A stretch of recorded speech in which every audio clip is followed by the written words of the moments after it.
क्या एक स्टेट अपनी सदियों पुरानी पहचान को बचाते हुए एक मॉडर्न इंडस्ट्रियल हब बन सकता है? असम आज इसी सवाल के बीच खड़ा है। एक तरफ असम को अपनी सदियों पुरानी विरासत पर गर्व है, तो दूसरी तरफ अब वो हाईटेक चिप्स और तेज रफ्तार तरक्की का नया रास्ता पकड़ रहा है। आज की इस वीडियो में हम सिर्फ पॉलिटिक्स की बात नहीं करेंगे, बल्कि उस बदलती हुई इकोनॉमी की बात करेंगे जो हर असमीज ब्लड को इफेक्ट कर रही है। क्या डेवलपमेंट सिर्फ एक स्लोगन है या वाकई असम साउथ ईस्ट एशिया का गेटवे बनने के लिए तैयार है?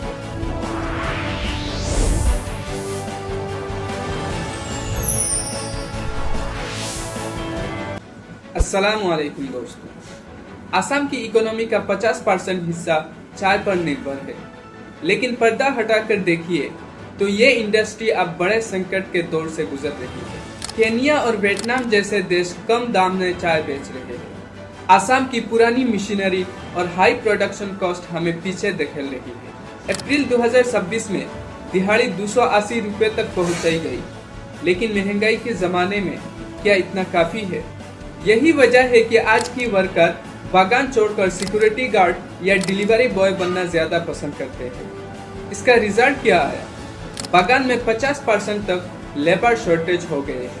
क्या हमारी सदियों पुरानी लेगेसी खत्म हो रही है?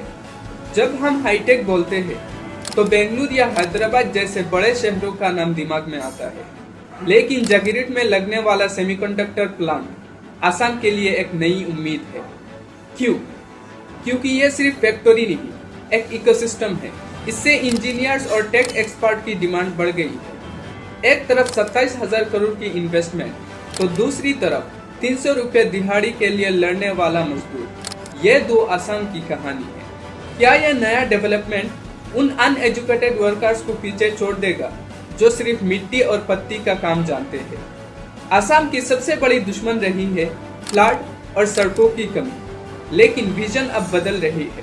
ब्रह्मपुत्र के नीचे लगने वाला टनल सिर्फ एक इंजीनियरिंग मार्वल नहीं, बल्कि नॉर्थ ईस्ट को बाकी भारत से जोड़ने का रास्ता है।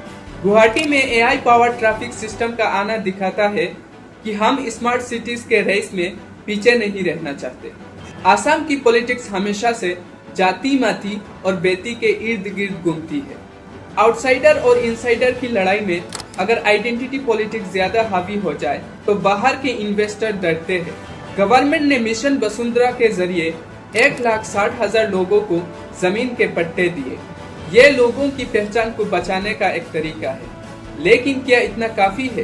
ग्लोबल इन्वेस्टमेंट हब बनाने के लिए हमें ओपन सोसाइटी चाहिए, लेकिन कल्चर बचाने के लिए स्ट्रिक्ट बाउंड्रीज। इन दोनों के बीच का रास्ता ही तय करेगा असम की फ्यूचर।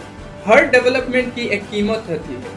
काजीरंगा और दिहिंग पटकाई जैसे इलाकों पर दबाव बढ़ रहा है। इंफ्रास्ट्रक्चर के लिए पेड़ कट रहे हैं, जंगल का रास्ता छोटा होता जा रहा है। क्या हम मॉडर्न बनने के चक्कर में वही खो देंगे जिसके लिए असम जाना जाता है?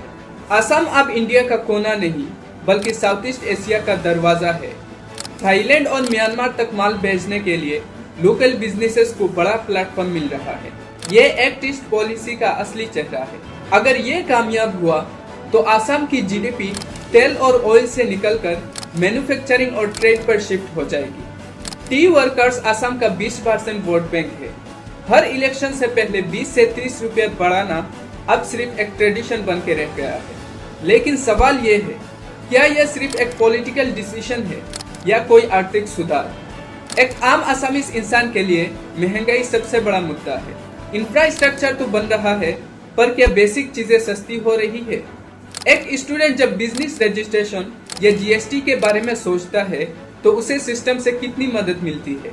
डेवलपमेंट की चमक तभी असली है जब वो सबसे नीचे खड़े इंसान को ऊपर तक पहुंचाए। असम आज दूर राह पर खड़ा है। हमारे पास रिसोर्सेस है, विजन है और अब टेक्नोलॉजी भी आ रही है, लेकिन हमें ये याद रखना होगा कि डेवलपमेंट और हमारा वजूद दोनों जरूरी है। अगर हमने अपने वर्कर्स को और बेहतर स्किल सिखा दिया, अपने इकोसिस्टम को बचाया और राजनीति को धर्म और जाति में ना उलझाकर काम पर फोकस किया, तो असम वाकई अगला इंडस्ट्रियल हब बन सकता है। आपको क्या लगता है?